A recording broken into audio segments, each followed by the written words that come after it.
And, and now, please welcome Professor Henry Louis Gates Jr. and Kareem Abdul-Jabbar.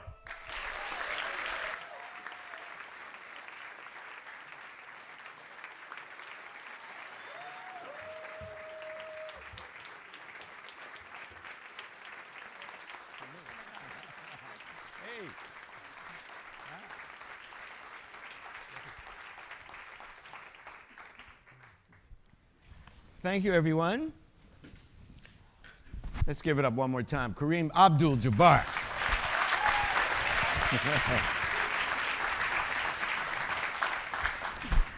Harvard man. You studied Harvard Summer School, right? Yes, I did one semester of Arabic, summer of '72. Yeah, that's right. Now, how about that? So if you'd been my height, would you become a professor, Kareem? Maybe, I don't know. Yeah, but you're... I might have been a dentist. You might, but you are a person of the book. Where did that come from?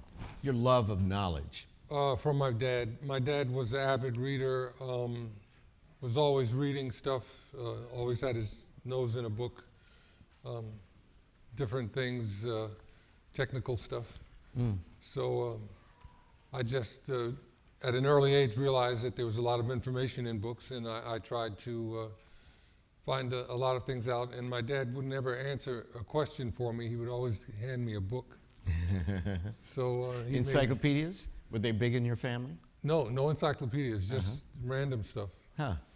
But I got used to it and learned how to do research that way. Did you ever, have you taught? I can't remember. Have you? I did. I taught a history class at a high school in Arizona, where I coached. I coached on the Apache Reservation. Did you like it? Yeah, I did. And I also taught a history class on Apache history. They had no one teaching Apache history at their school, and I had done some research on it. So wow, you don't look Apache. I'm a member of the tribe. They adopted me. Oh, they did? I'm actually a member of the tribe now. Oh, that's cool. Well, look, if you ever run out of things to do, and you want another career, talk to me. I think, and Coach Amaker, maybe we can work something out. You'd be a visiting professor. That'd be cool with me. Yeah. Kareem, the other night I was watching Anderson Cooper, and it was a black guy, I can't remember his name, and he said, "This is the worst time in the history of black people." Now, that was hyperbolic, but and as you know, because he's in it, I have a new documentary series that will air on November 15th and November 22nd, and it's about the last 50 years of African American history.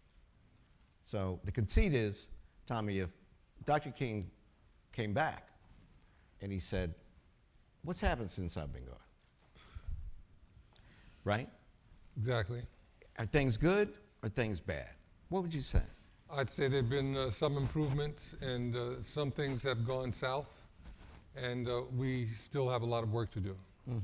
Okay, what the best things that have happened and the worst things that have happened? Well, for me, the best thing that happened was the rise and success of President Obama. I thought that he really gave black Americans a real person that they could identify with and respect, and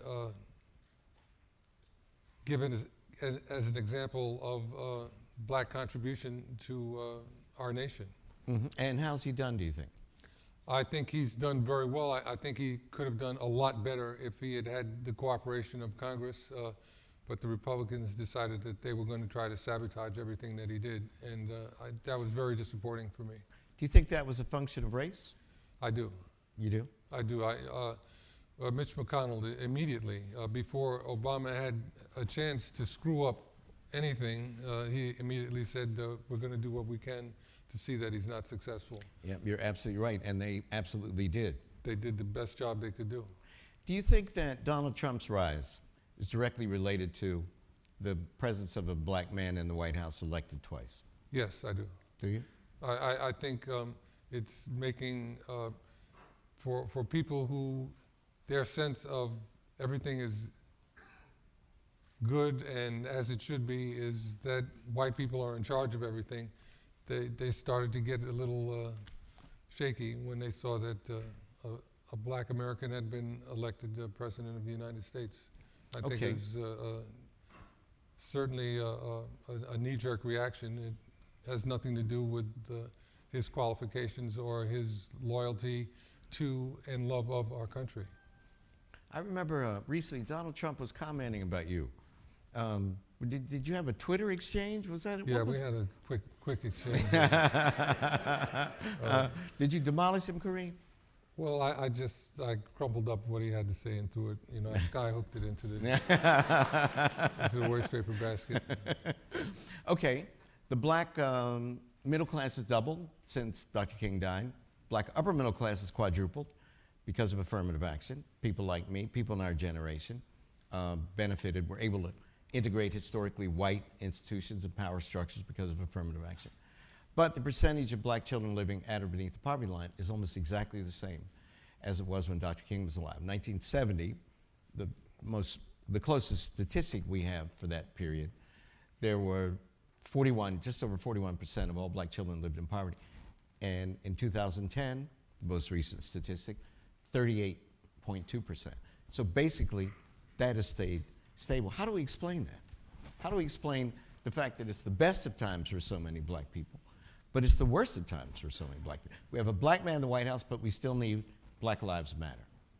Well, I think all the negativity has to do with the fact that certain black families cannot educate their children, keep them fed, keep a roof over their heads, do not get the opportunity to go to parent-teacher meetings, and consequently those kids do not get the education they need to participate in American society, and they join usually the drug culture, because that's the only thing that's the only business that does not discriminate on the basis of race or culture. Anybody can become a drug dealer, and that seems to be the thing that poor people, especially poor blacks in the inner cities, that's the one thing that they resort to, unfortunately, and we have the results of that. So what would you do, what would you recommend in terms of a solution for the school problem? Because the schooling was of fundamental importance to you, and God knows it was to me as well. Absolutely. Without schooling, our kids don't go anywhere. They end up on the trash heap or in jail. So we have to figure out a way to help black parents that are struggling to get their kids educated and to keep them out of the negative opportunities that are so abundant in the inner cities. Do you think that there's hope for reform? I mean, right now, we have sort of two different black Americas, a successful black America and then a black America that lives in despair. Do you think that we can fix this problem? It's something I worry about quite a lot, as my students here know. I know. I've known you a long time. I know you're concerned for that. And I don't know how we get to fix it in a way that it stays fixed. It requires constant tampering and constant adjustments to get that right. Today, we're seeing more athletes speaking out and advocating for their political convictions. Obviously, I'm thinking of Colin Kaepernick. When did you first start speaking out? I first started speaking out when I was in high school. I was involved in a demonstration against South Africa, 1963 or 64. I've done things in public ever since then. Were you concerned about the consequences, particularly, after UCLA? I mean, you were a superstar. I first heard of him. He was at Power Memorial Academy, and my brother is 5 years older. You're 3 years older than I am. And he said, you got to check this guy. This guy's going to be Superman. When you were Lou Alcindor, of course. Then you're at UCLA, and I followed you. I even in 8th grade wrote for catalogs from UCLA because I wanted to go where he was a student. That's true. I was pre-med. I wanted to go to UCLA and hang out with Kareem. I thought that'd be cool. It would have been, absolutely. And then the Lakers. And we know that there are other examples. I mean, I'm not calling them out, but Michael Jordan's a famous example who very publicly said he wasn't going to be involved, or his silence spoke volumes about not being involved in politics because of the consequences. So, were you concerned about the professional, commercial, or personal consequences of being political? No, I wasn't. No, never were. No. What advice do you have for someone like Kaepernick, or for others who might want to use their position in the public eye, but are concerned about the ramifications of doing so? I would just caution them to do it in a way that people can understand that it is their attempt to make a positive change, because people don't always understand that about activism, no matter who the activist is. Mm-hmm. And the positive intention of their attempt to initiate change is something that really has to be shared from the first step. And if he can do that, I think that he can win people over. At first, people thought he was trying to diss the national anthem and diss our country. Mm-hmm. And they were kind of critical. And he figured it out, how to make it a positive statement about trying to initiate change that has to happen. Black men have to stop dying at the hands of police officers for no good reason. Mm-hmm. That has to stop. And the president defended his right to exercise his freedom of speech. Exactly. Which I think helped quite a lot too. Yeah. You've experienced this country and the opportunity it provides through a number of prisms. As an American, as an African American, as a Roman Catholic, as a West Indian American, as a Muslim, as a sports star, a political commentator, an author, an intellectual, an activist, and as a father and a proud grandfather of a child who will be 2 years old in December. Now, some of these identities are shared by many of us, but some are shared by only a few. How have your experiences brought you to where you are today, to Harvard, the Institute of Politics, for instance, and what can others, especially young people, learn from those experiences? Well, I think that young people can learn that there's a lot of ways to get things done. And the whole idea that we have here in America is that in order to get things done, in order to have a positive influence on American society, we have to have an idea that works and that people can get behind. So I think that's really the key here. Does what you want to change, does the changes that you have to suggest, do they work? And can you make them work? And will they work for all of our communities? And that's what it should be about. Tell the students about the famous meeting with black athletes with Muhammad Ali. Was that 1968? That was 1967. 67. Yeah. Tell them about it, because most of them won't know about it. Okay, Who 1967. haven't taken Introduction to African American Studies then. Got to take that course. But in 1967, Muhammad Ali decided that the Vietnamese War was illegal and unjust. And the words he used to explain this to the American people were, ain't no Viet Cong ever called me nigger. Mm-hmm. And black Americans understood that immediately. And that more or less kind of took care of their political attitude with regard to the Vietnamese War. And Muhammad Ali was not going to support that war. And he was not going to join the army. If he had joined the army, they would have given him a cush position. He would have been able to continue boxing and do his thing. But he like they did for Joe Louis in World War II. Exactly, and Sugar Ray Robinson. Mm-hmm. But Muhammad Ali was not going to go along with that program because he did not feel that the war was just. And he said so publicly and would not step forward when it came time for him to be inducted into the army. And thus he had a problem.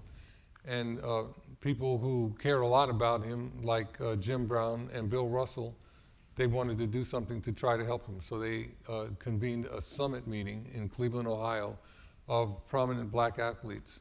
And I was the youngest one. I was 20 years old at the time, and I was the kid involved.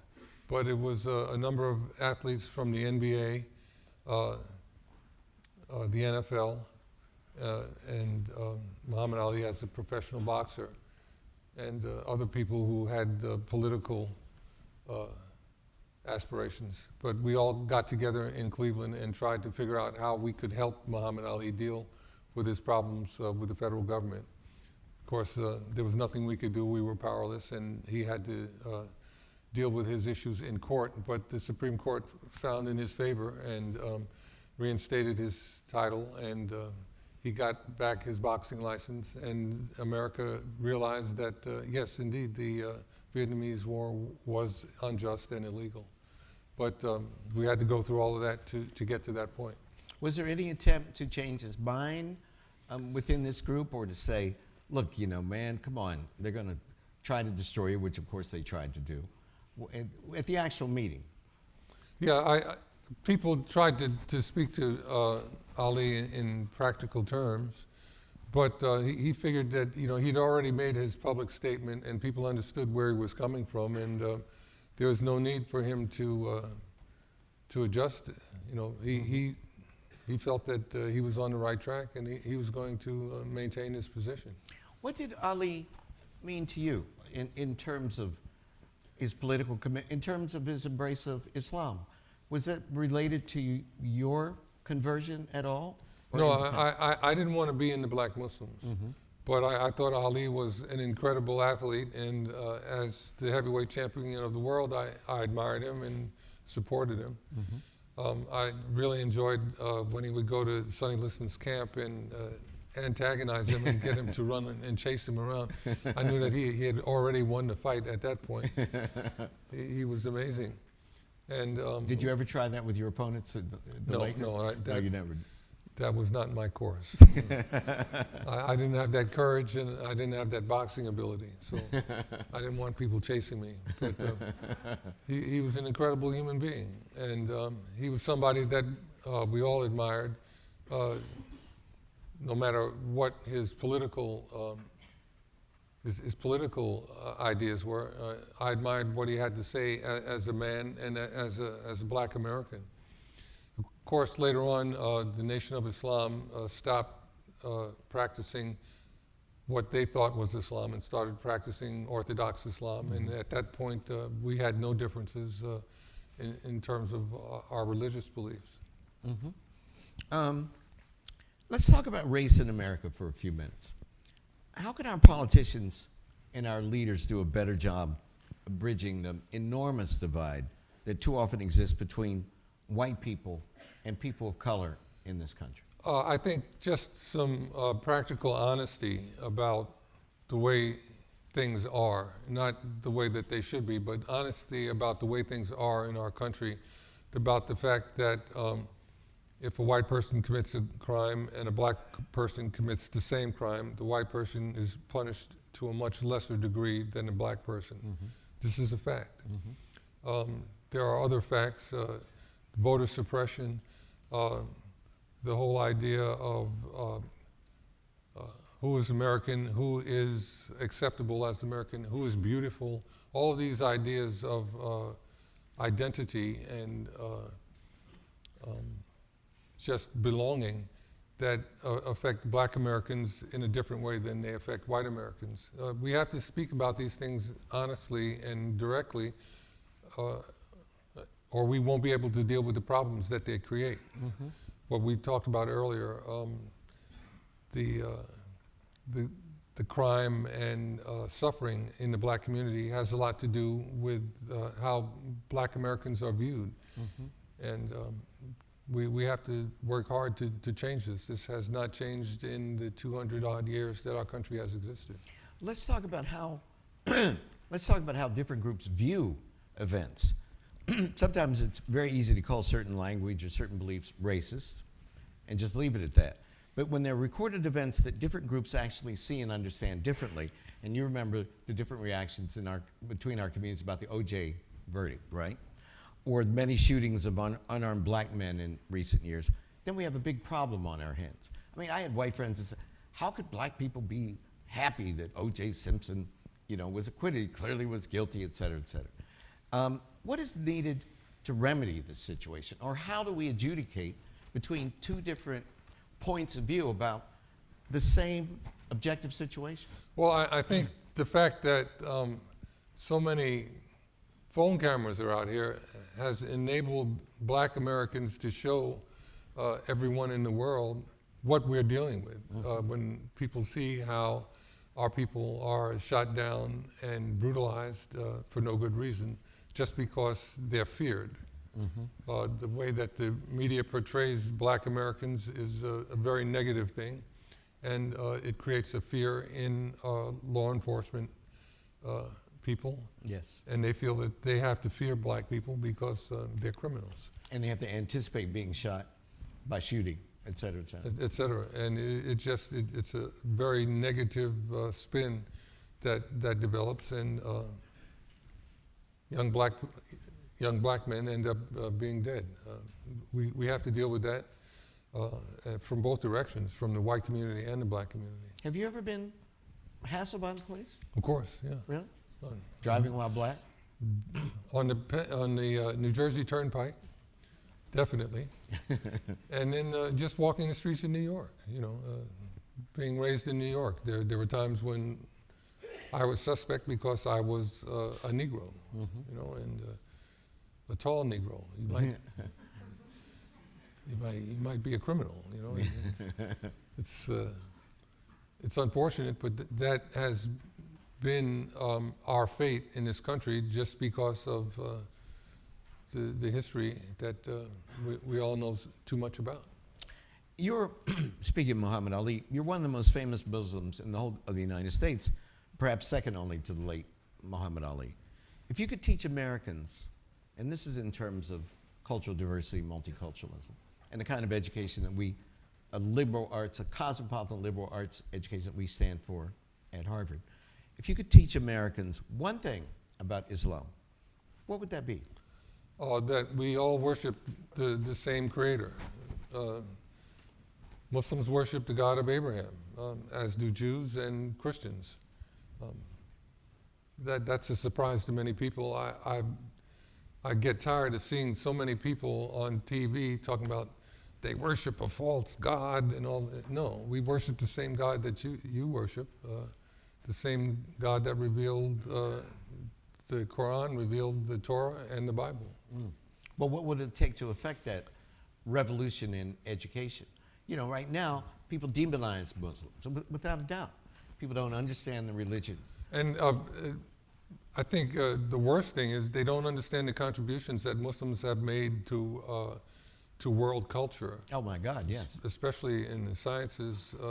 Like algebra. Algebra. Just starting with algebra and somebody, how many math majors out here? Any math majors? Oh, right there. All right. Tell everybody how easy it is to do higher math using Roman numbers. You can't do it. You can't. That's very difficult. Roman numbers don't work. You have to use Arabic numbers, and the systems that were devised by Muslims in Baghdad and North Africa and Egypt and Spain. They're the ones that put together the mathematical system that we use to such great effect to go to space and stuff. But Kareem, how come we don't know that? How come that isn't part of the common school curriculum? It is not part of the common school curriculum because it will change people's ideas about who is superior and who is inferior. And that doesn't sit well with a lot of people.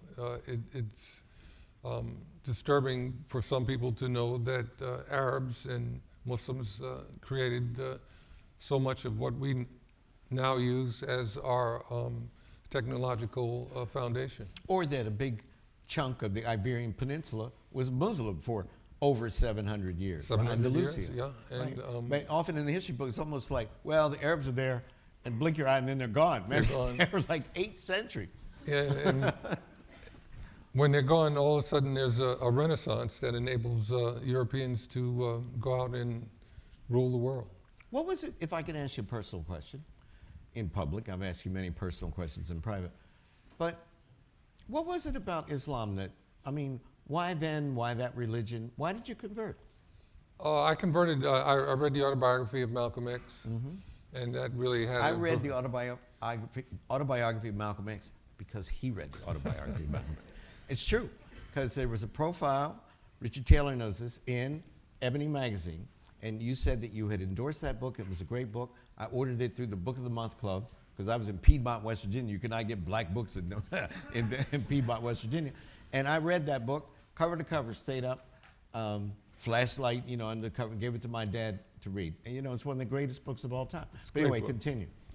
But by reading it, I developed an interest in Islam and started comparing it to Christianity and Judaism and finding out about it. And I was going to school at UCLA. I was able to take courses. And I thought that Islam made sense to me, to what I had learned about faith. And I was born a Christian, so the fact that Muslims worship the same God, that kind of interested me, and it drew me in, and I found that that's what I wanted to practice as my moral anchor. A few years ago, as you know, I wrote an essay for Sports Illustrated about the mixed blessing of sports for African American people. And it's something I would do with the audiences. I would say there are 42 million African Americans. I'd say, how many black men are in the NBA? And people guess kind of like by a million, 500,000. Then I would say, how many black cardiologists are there? And they'd say, oh, it can't be. There are actually more board certified black cardiologists than all the black men in the NBA. Getting in the NBA is like hitting the lotto.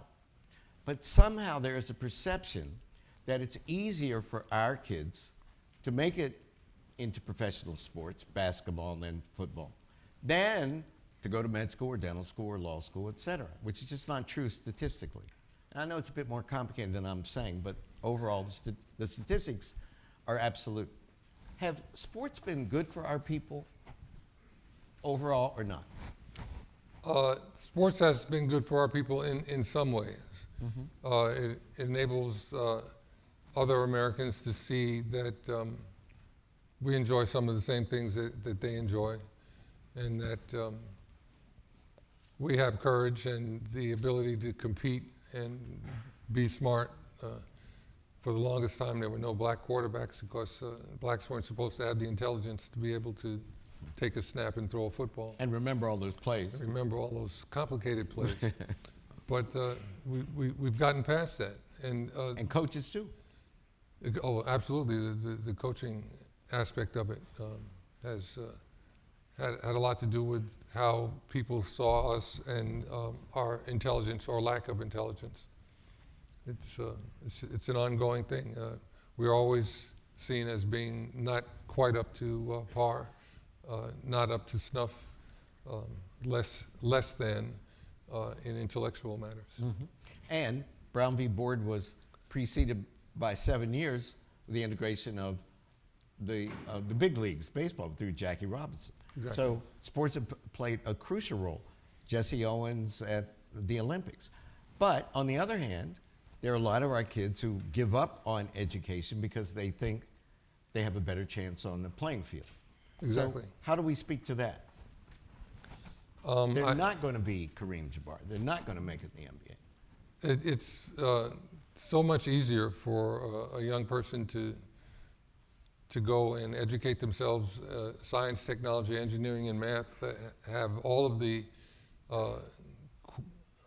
things that we need to have a good job in the 21st century. Science, technology, engineering, and math. That's where you should focus your studies. But this has not seemed to have taken root in the black community for reasons that we spoke about earlier. How about the ownership? And you all should be going to the mics now because it's time to open up, and this is your opportunity to ask the great Kareem Jabbar. There's 2 mics. 2 mics, 4 mics, I think, up there too. Oh, but okay. while they get to the mics, I expect some questions from the basketball team too. While they get to the mics, what about the ownership structure? I mean, is that stacked against black people? Not necessarily. The NBA has done a great job in being proactive in hiring minorities and women in positions of power and influence. It started my rookie year. My team, the Milwaukee Bucks, was the very first team to have a black general manager, Wayne Embry. Oh, yeah? And a number of the professional sports leagues have gone out of their way to hire more black coaches, and blacks have gotten into coaching. It's drifted down into the college level. These are all really good things that enable blacks to be involved in sports. But you know, blacks should be involved in education way beyond sports. That should be the ongoing the ongoing development of this phenomena. And if that does happen, we can start to deal with some of these problems, like we mentioned earlier about the inability of many black families to educate their kids. Great. Absolutely. See why I said he could be a professor? It's one spot. Give it up for Kareem before we open.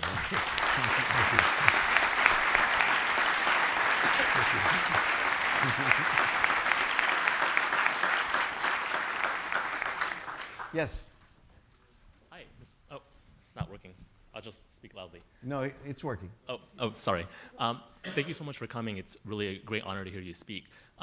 In your latest book, you mentioned that you give a lot of credit to your teachers and that you would be a teacher if you had a different career choice. I was wondering what experience, or rather, which teacher in your life influenced you the most, and what do you see as a great quality for a teacher, especially today where we see a lot of students not really knowing about the history of black people in the United States. Great, thank you. Thank you for your question. I had a history class at UCLA my freshman year, Western Civilization, taught by Dr. Hoxie. He's no longer alive, but Dr. Hoxie was incredible. It was like watching television. I mean, it was better than watching television. I made sure I got to that class every day, and to hear him talk about Western civilization in ways that kind of blew my mind, and it really made me appreciate history and the process that it creates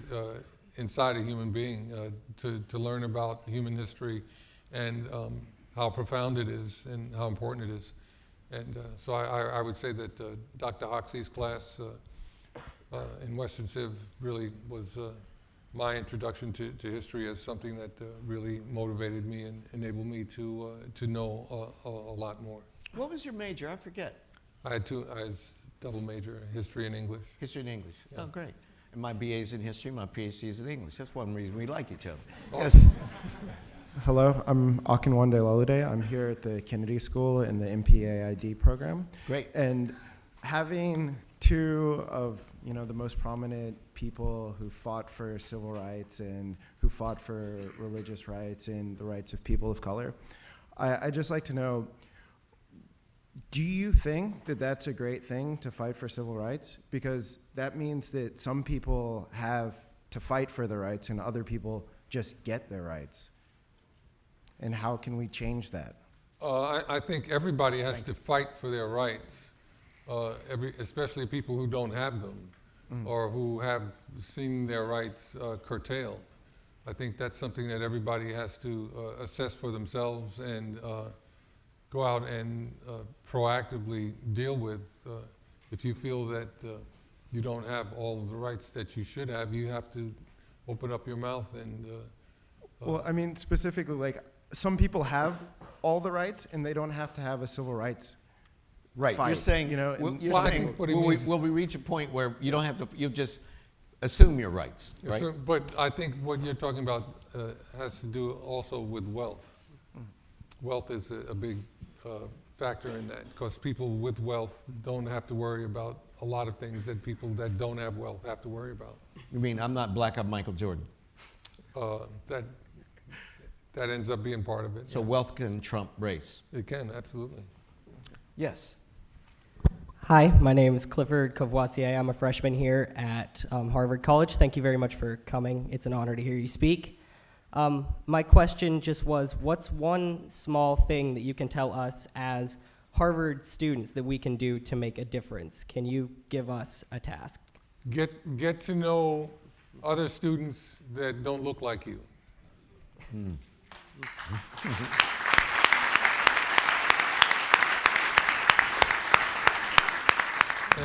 once you make that connection, you will understand how great America is, because we are all fellow citizens. And once you understand that bond, I think you're on your way to doing good things for America. All right, thank you. Can't beat that. Yes. Great. Welcome to the Kennedy School, Mr. Abdul-Jabbar. My name is Tariq Masood. I'm a professor here, and more importantly, I'm a father of 2 little boys who are massive fans of yours. Professor Gates asked you about your identity as a Muslim, and we're all living in this time where the encounter between Islam and the West is a pretty fraught encounter and a time of great peril.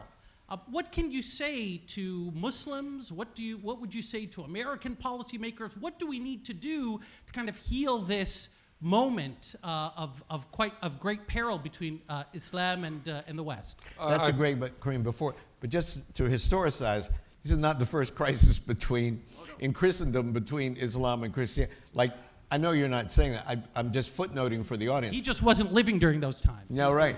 But we weren't living here, just the Native Americans were. Take the Crusades. When people were fighting over Jerusalem, my God, that with centuries and centuries of crusades. So it's a long, fraught history which is manifesting itself again, right? Now, I'm sorry, but end of footnote. I would say that as a Muslim, you have to engage. You have to let your fellow citizens, other Americans, know what you're all about, and that requires some exchange. So you're going to have to reach out. A number of Muslim communities, I know I spoke to the police commissioner in New York, and he said, can you help me? We need to connect with the different mosques so that they know who we are and we know who they are. And you have to get to know your neighbors. You can't be insular. That is the one thing about America.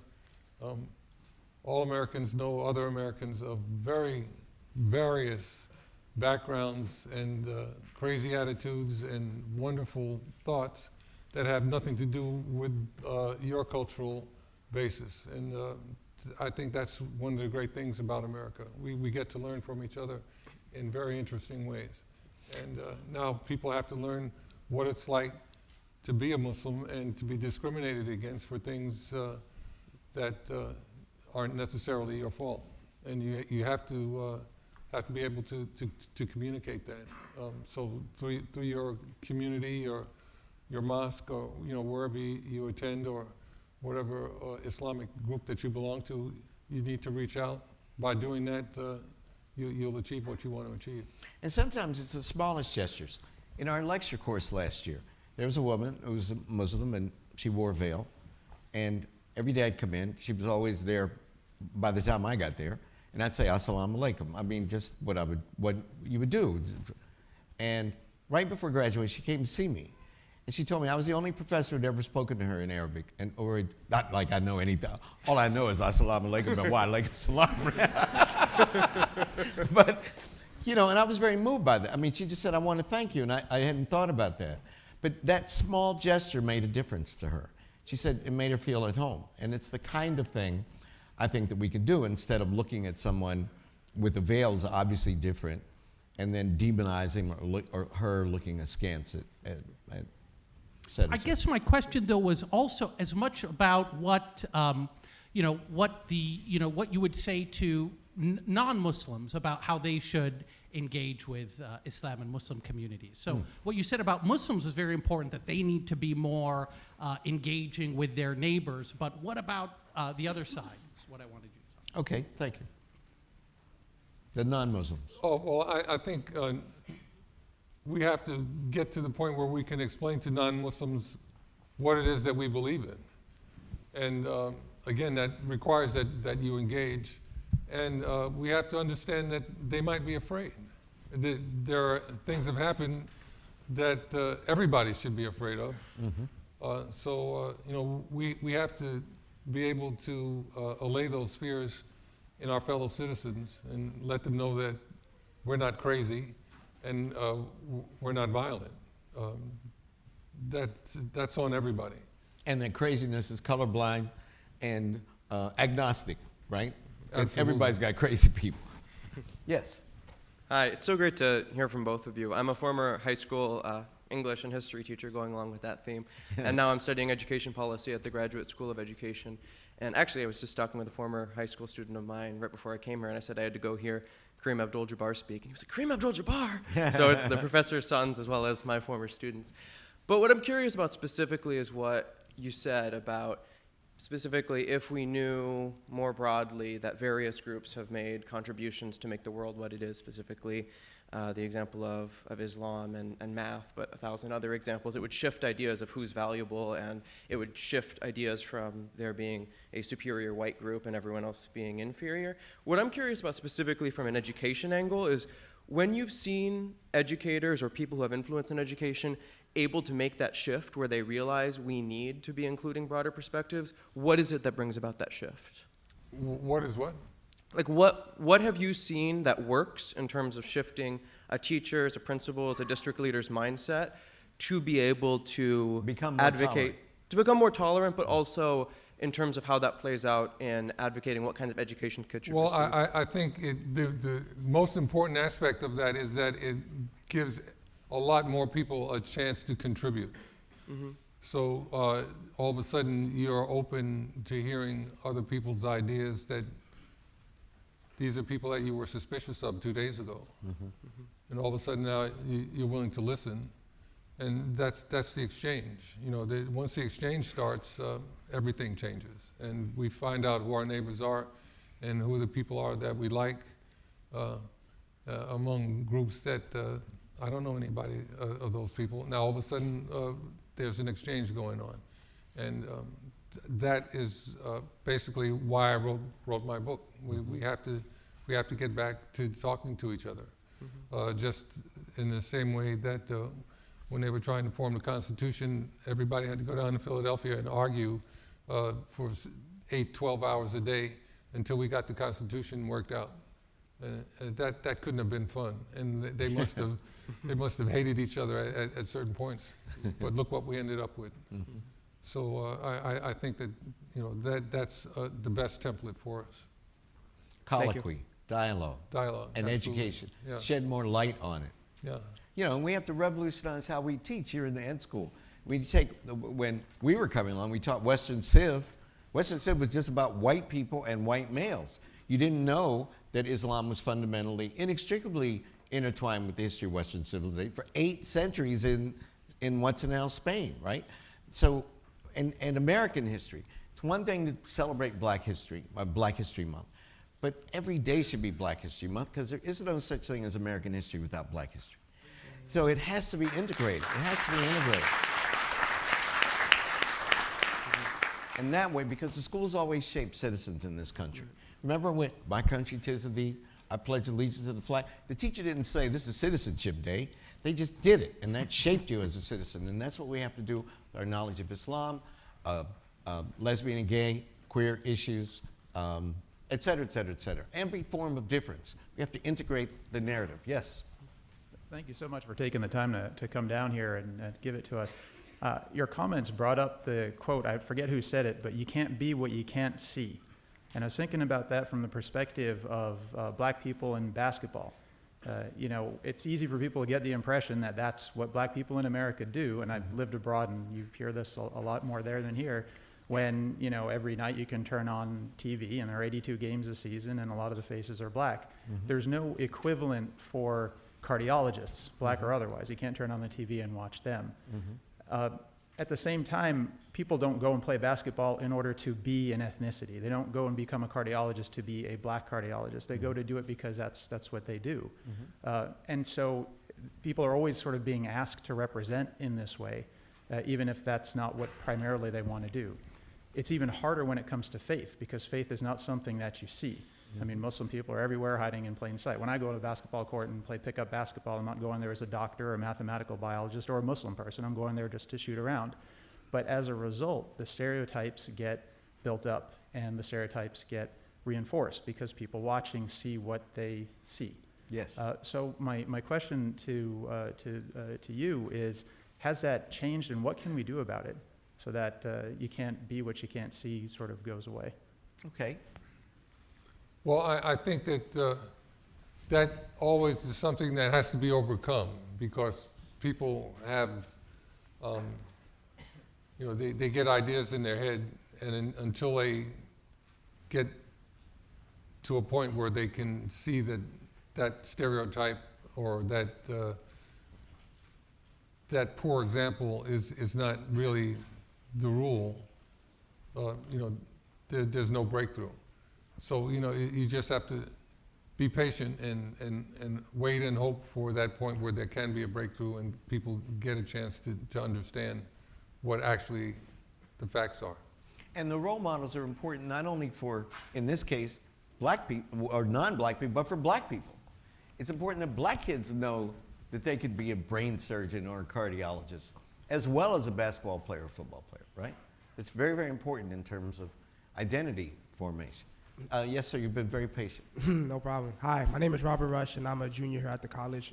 It's an honor to meet you, and apologize if I'm being repetitive. I showed up a little late, but my question has to do with the intersection of sports and kind of the more socio-political conditions of our society. So there's been a lot of cases in the past few years of players, specifically in the NBA, showing signs of kind of like what people consider political stances, like LeBron wore the Black Lives Matter shirt, or I Can't Breathe for Eric Garner. The WNBA, some WNBA players had a stance against racial discrimination in WNBA like like a year ago. And then just recently, Colin Kaepernick decided to kneel instead of stand for the pledge, right? So in a lot of these instances, they catalyze kind of momentums to think about these things and to consider these things more broadly. But I wonder in which ways can kind of the medium of major sports be more of a facilitator long-standing in a lot of these topics, and what ways we can use like sports like basketball and NBA to be more facilitators of these conversations that need to be had as opposed to just catalysts. Got it. And a corollary would be, is it fair? Right. Is it fair to ask a person who's making her living or his living, playing basketball as best they can, or football, to also assume the extra burden of representing politically? Is that fair? Exactly. It's not necessarily fair, but sometimes that question has to be asked because no one else is thinking about it. So the fact that Colin Kaepernick stuck his neck out and he took some heat initially, I think we got to respect him for that because he has things to lose. He could have lost his job. When all of this started, they were thinking about cutting him. So And forget endorsements. Yeah. And so there's a lot at stake here. So I think that we have to accept and respect what these guys are doing, and we have to understand also that I just remembered how my sports heroes affected me when I was a kid. This is still going on. So guys who have the opportunity to play sports have a great influence on young people and what they think about and the things that they pursue. And the fact that some of them have become activists and are trying to point out these issues, I think is a positive development. I don't see anything negative about it. I just want them to keep it positive and make sure that people know that they're trying to achieve something that will make America a better place. But Kareem, what about on the other side? What if a person is just introverted, shy, and apolitical? Do they have the right to be that? Of course they do. They do? Okay. Of course they do. So they don't have to all be. They don't have to all be activists, but sometimes when something happens in your life, that would motivate you. I've been mentioning recently Dwayne Wade. He lost his cousin to gun violence in Chicago. A woman, she was a mother. She was shot just For no reason. For no good reason. And Dwayne Wade is going to be playing in Chicago for the Bulls again this year. So he has a whole political agenda in front of him because of just circumstances. But it's something that he has taken on because he cares. And it takes that. these people have to care about their community in order to volunteer to do this. And I think that's really what it's about. Colin Kaepernick cares. And we've got to understand that and understand their motivation. Thank you. Next question. Yes. Assalamu alaikum. I'm Farhan Sikandar. I'm a Kennedy School student in the MPID program. And I'm curious, sort of as a follow-up question, my question has to do with how athletes and people in the sports industry deal with racism within their own leagues or within the different between players, for example. Like in the NBA, there was the issue with Donald Sterling a few years back, making various racist comments. There have also been instances where players sometimes have had a slip. For example, last year during the Western Conference Finals, one of the players on the Oklahoma City Thunder, don't want to throw him under the bus or anything, but he made a sliding comment about, a passing comment about Stephen Curry and Klay Thompson being quick little monkeys, quote unquote. Mm-hmm. And I think he made he was actually like a half person of color, a person of his mother's of Aborigines descent, which kind of complicates how the texture beneath maybe how he chose. You're talking about the young man from New Zealand, right? Yes, Yeah. yes, Stephen Adams. But I guess the name came out. You'd figure it out. But I guess my question is, there's been selective, the NBA has been in some senses selective about how much they do example making in certain circumstances. And this has to do with both how the sports institutions make examples of racism as a sort of teaching moment, but then also how you deal with racism in the everyday between people who aren't in sports institutions, in the college, for example. When do we need to err more on the side of mercy, and when do we need to point out more so that this is institutional, and we need to sort of make an example of it? Well, I think what happened with Mr. Adams, he had a lot more to do with ignorance than any desire on his part to insult somebody. So I think that's what you had to consider in that circumstance. You have to understand that people don't know oftentimes that this is hurtful. That this has and the history of it. Mm-hmm. And like sometimes I've met kids from Europe. They come to America and they use the N-word because a lot of kids here use it and they don't understand the history of it. It's that type of thing. So just sharing a few facts about the history of all of these things can help people understand and make the adjustments that they need to make. Good. We're just about out of time. I'm sorry for all of you who want to ask questions, but I think the boss is saying that I have to ask the final question, right? I'm sorry. But if you want to ask him more questions, he'll be signing books at 7 o'clock, right? Yes. At 7 o'clock at the Coop. At the Coop, yes. At the Coop. So you can go over there and you can buy his book. You buy his book, you can ask him a question. You don't buy the book, you don't get no question. That's the bottom line. So I'm going to ask you, we're at the tail, the inevitable question. We're at the tail of the most divisive presidential campaign that I can remember. I think anyone else can remember. And we've all heard a lot about both sides and from both sides. So in these last days of the campaign, Kareem, what are your closing thoughts? Not so much on for whom to vote, but more in terms of what this process has revealed about us as a people, as American citizens of the United States, and where do we go on November 9th, Kareem Jabbar? Well, I think that even no matter who wins the election, I think Hillary is going to win. People are going to have to understand that the fact that the complexion of Americans is getting a little bit darker, it's nothing to get alarmed about. I mean, we're all still Americans. And we have to accept each other as Americans and not worry about how much pigmentation we have. If we can get over that, I think we can get over a lot. And we have a lot of work to do to continue to make America the great place that it has been. But until we can get over our fear So much of this campaign has been about fear and worrying about what's going to happen. I think America will continue to be great, and we have to just accept and encourage our fellow Americans to be at their best. If we can do that, we will continue to live in a great nation, and we won't have to worry about so many of these things that have been so ridiculously bandied about as an impending problem. No, we don't need to build a wall along the Mexican border or anything like that. We just need to continue to have some common sense and work together. I can think of no more fitting way to end this afternoon. Give it up for Kareem Abdul-Jabbar.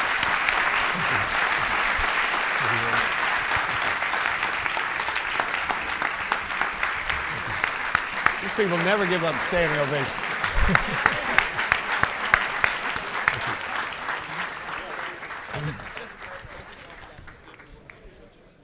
Yeah, sure.